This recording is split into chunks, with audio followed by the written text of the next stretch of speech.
రాజు చేసిన తీర్మానమును చట్టమును నెరవేరు కాలము వచ్చినప్పుడు ఆదారు అను 12వ నెల 13వ దినమున యూదులను జయింపగలుగుదుమని వారి పగవారు నిశ్చయించుకొనిన దినముననే యూదులు తమ పగవారి మీద అధికారము నొందినట్లు అగపడెను.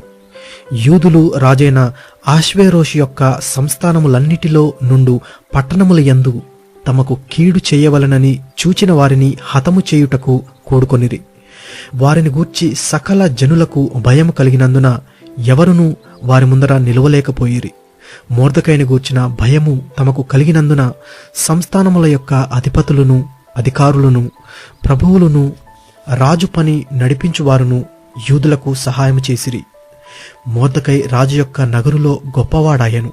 ఈ మొర్దెకై అనువాడు అంతకంతకు గొప్పవాడగుట చేత అతని కీర్తి సంస్థానములన్నిటి యందు వ్యాపించెను. యూదులు తమ శత్రువులనందరినీ కత్తివాత హతము చేసి వారిని నాశనము చేసి మనస్సు తీరా తమ విరోధులకు చేసిరి. షూషను కోటయందు యూదులు 500 మందిని చంపి నాశనము చేసిరి. హమ్మోదాత కుమారుడై యూదులకు శత్రువగు హామాను యొక్క 10 మంది కుమారులైన పర్షందాత, దల్మోను, అస్పాత, పోరాత, అదల్య, అరీదాత, పర్మష్త, అరీసై, అరీదై, వైజాత అను వారిని చంపిరి. అయితే కొల్లసొమ్ము వారు పట్టుకొనలేదు.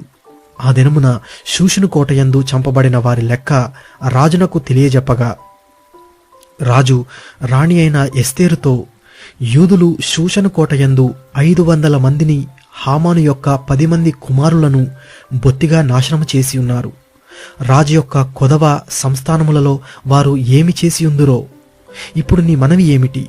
అది నీకనుగ్రహింపబడును. నీవు ఇంకనూ అడుగునదేమి?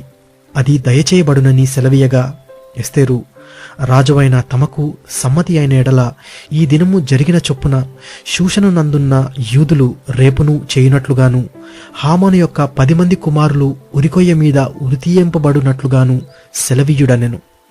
అలాగు చేయవచ్చునని రాజు సెలవిచ్చెను. షూషనులో ఆజ్ఞ ప్రకటింపబడెను.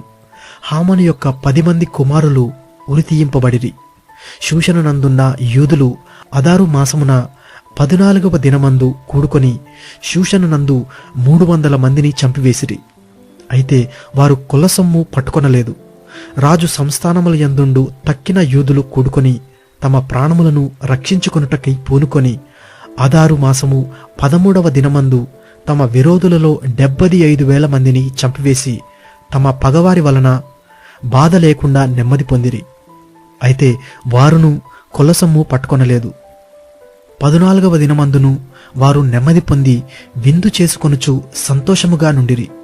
షూషను నందున్న యూదులు ఆ మాసమందు 13వ దినమందును 14వ దినమందును కూడుకొని 15వ దినమందు నెమ్మది పొంది విందు చేసుకొనుచు సంతోషముగా నుండిరి. కాబట్టి ప్రాకారములు లేని ఊళ్లలో కాపురమున్న గ్రామ వాసులైన యూదులు అదారు మాసము 14వ దినమందు సంతోషముగా నుండి అది విందు చేయదగిన శుభదినమనుకొని ఒకరికొకరు బహుమానములను పంపించుకొనుచూ వచ్చిరి.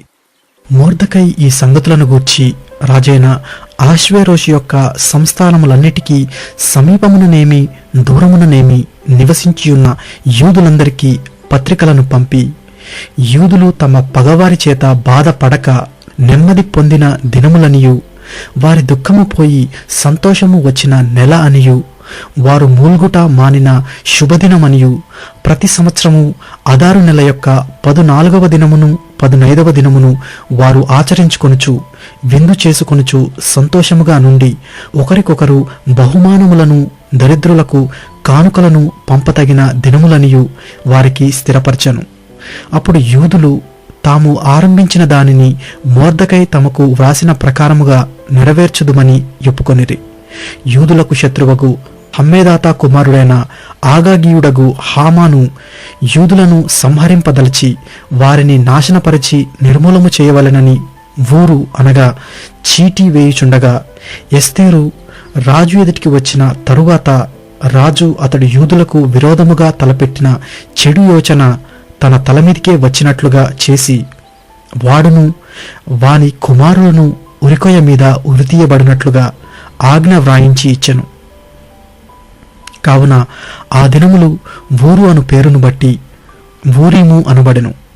ఈ ఆజ్ఞలో వ్రాయబడిన మాటలన్నిటిని బట్టియు, ఈ సంగతిని బట్టియు, తాము చూచిన దానినంతటిని బట్టియు, తలమీదికి వచ్చిన దానిని బట్టియు యూదులు ఈ 2 దినములను గూర్చి వ్రాయబడిన ప్రకారముగా ప్రతి సంవత్సరము వాటి నియామక కాలమును బట్టి వాటిని ఆచరించదమనియు, ఈ దినములు తరతరముగా ప్రతి కుటుంబములోను, ప్రతి సంస్థానములోను, ప్రతి పట్టణములోను జ్ఞాపకము చేయబడినట్లుగా ఆచరించదమనియు, ఊరీము అను ఆ దినములను యూదులు ఆచరింపకయు, తమ సంతతి వారు వాటిని జ్ఞాపకముంచుకొనకయు మానకుండునట్లు నిర్ణయించుకొని, ఈ సంగతిని మరచిపోకుండునట్లు తమ మీదను, తమ సంతతి వారి మీదను, తమతో కలుసుకొనిన వారి మీదను ఇది యొక్క బాధ్యతగా ఉండునని ఒప్పుకొనిరి. అప్పుడు ఊరీమును గూర్చి వ్రాయబడిన ఈ 2వ ఆజ్ఞను దృఢపరచుటకు అబీహాయిలు కుమార్తెయును రాణియునైన ఎస్తేరును యూదుడైన మొర్దెకయ్యును ఖండితముగా వ్రాయించిరి.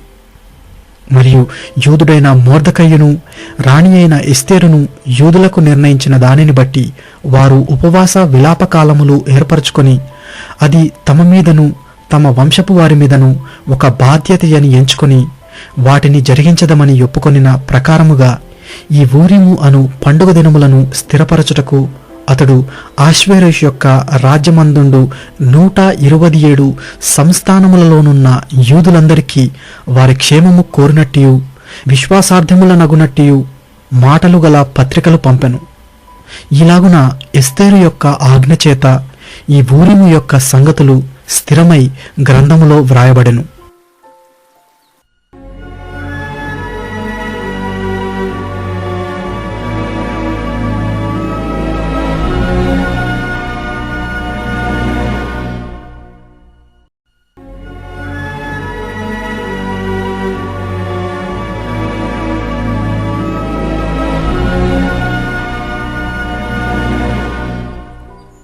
రాజైన అహష్వేరోషు రాజ్యమును, సముద్ర ద్వీపములను పన్ను చెల్లింప నిర్ణయించెను.